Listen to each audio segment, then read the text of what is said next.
வந்ததையா இது எந்தெந்த சாமி தந்ததையா எத்தனை பாட்ட சொன்னதையா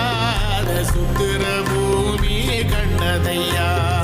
அடிச்சு வீசும் காத்துலையும் அந்த தகப்பராச சுத்துதையா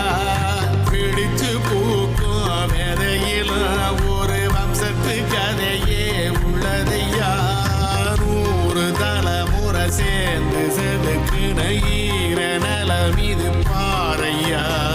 வாழும் வரையில்